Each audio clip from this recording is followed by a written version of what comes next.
Film की शुरुआत में हम देखते हैं कि एक स्पेशल एजेंट को एक कमरे में नज़रबंद किया हुआ है।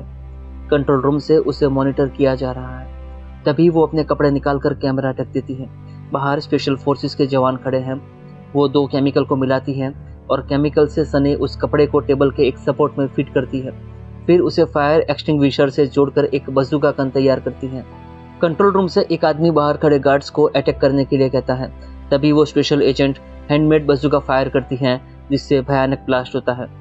दोस्तों, यहाँ हमें पता चलता है कि इस स्पेशल एजेंट का नाम है एवलिन सॉल्ट, जो कि CIA की एजेंट है और अपने पति के साथ अपना जीवन व्यतीत कर रही थी।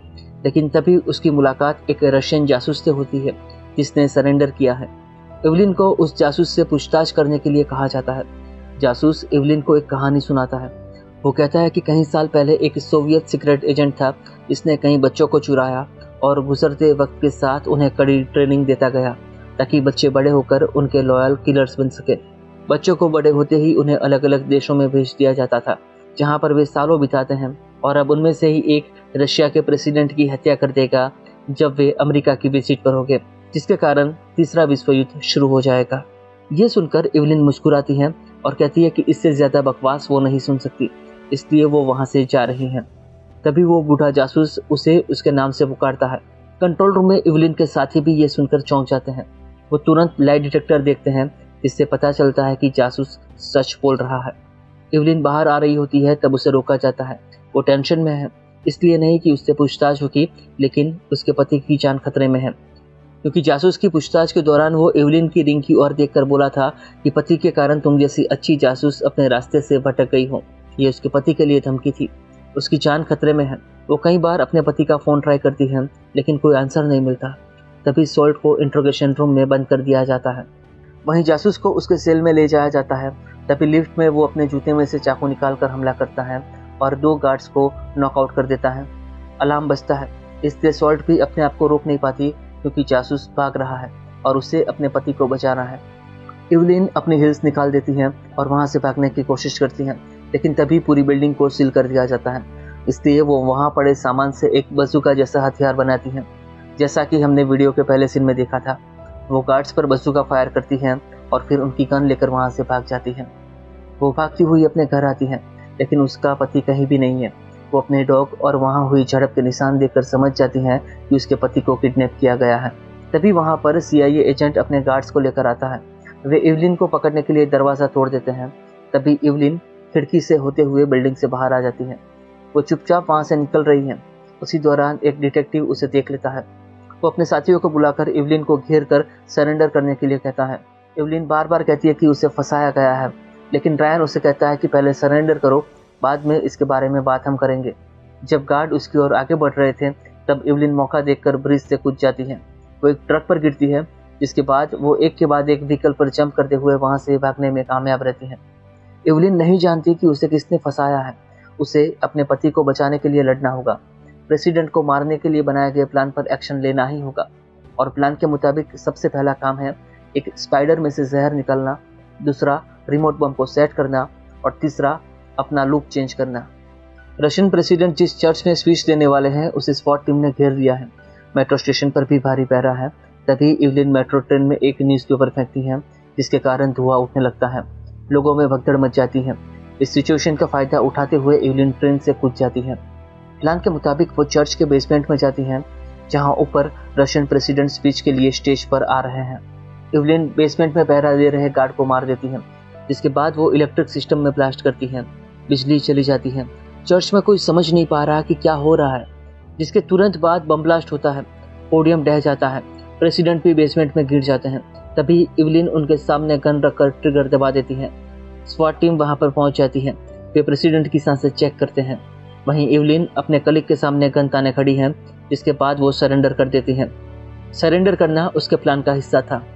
जब स्वाट टीम उसे अरेस्ट करके ले जा रही है, तब वो इलेक्ट्रिक गन का इस्तेमाल करके ड्राइवर को शॉक देती है, जिसके कारण कार अनस्टेबल होकर ब्रिज से नीचे गिर जाती है।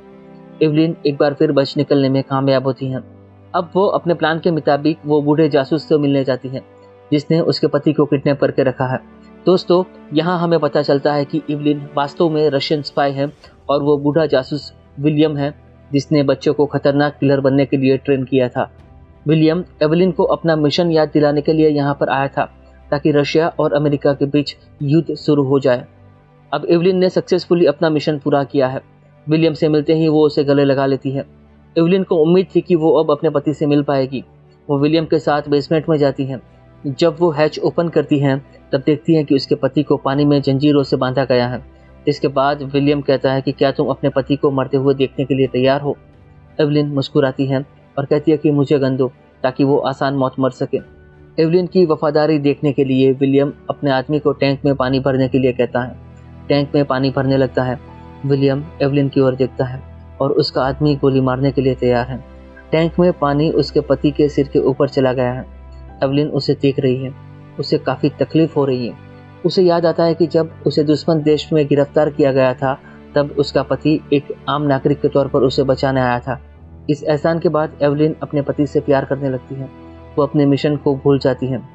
वहीं उसका पति पानी में डूब के मर जाता है। अब उसने वफादारी का टेस्ट पास कर लिया है।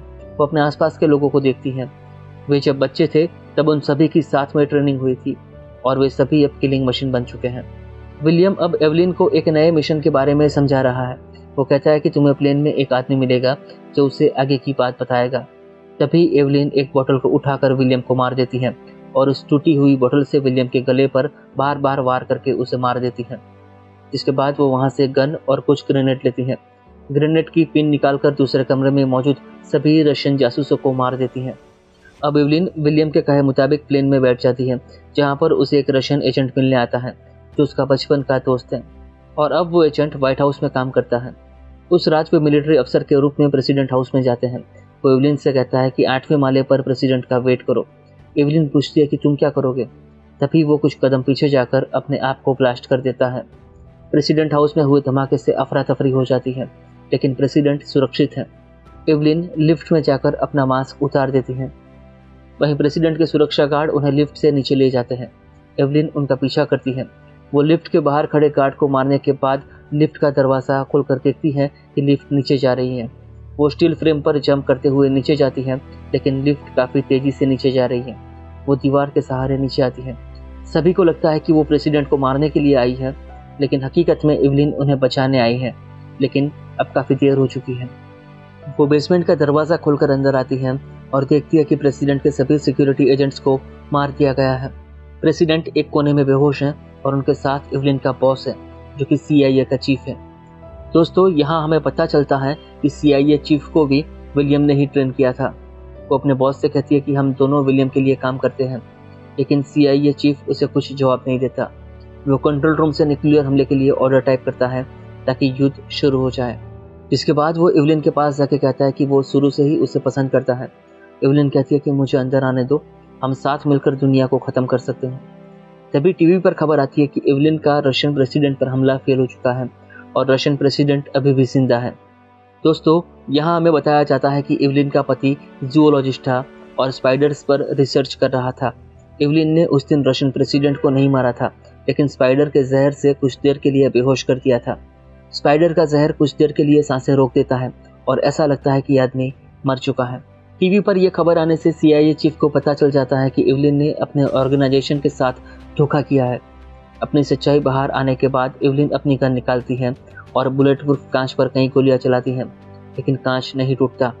जासूस अब मिसाइल फायर करने जा रहा है। तभी एवलिन दरवाजे पर आकर दीवार पर लगातार फायर करती है। फिर वो मशीन गन की मदद से दीवार के टुकड़ों को हटाकर दरवाजे के इलेक्ट्रिक लॉक को नाकाम कर देती है। दरवाज़ा खुलते ही CIA चीफ डर जाता है। वो उस पर हमला करता है।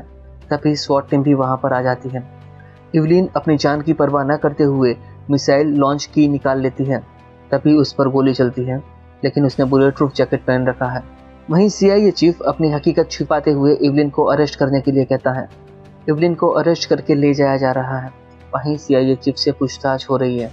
जब एवलिन उसके पास से गुजरती है तब वे दोनों एक दूसरे को मारने की कोशिश करते हैं। एवलिन अपनी हथकड़ी उसके गले में डालकर दीवार की दूसरी ओर कूद जाती है जिससे CIA चीफ की वहीं मौत हो जाती है। अब एवलिन को एस्कॉर्ट करते हुए हेलीकॉप्टर में कहीं ले जाया जा रहा है। रायन एस्कॉर्ट टीम का चीफ है। चॉपर में एवलिन रायन को सारी हकीकत बताती है लेकिन वो अपने आप को भी निर्दोष साबित नहीं कर सकती। तभी रायन को मैसेज मिलता है कि जहाँ पर विलियम और बाकी रशियन जासूसों की मौत हुई है वहाँ पर इवलिन के फिंगरप्रिंट मिले हैं। काफ़ी सोचने के बाद रायन इवलिन पर भरोसा करता है और उसकी हथकड़ी खोल देता है। मौका देखते ही इवलिन हेलीकॉप्टर से पानी में कूद जाती है।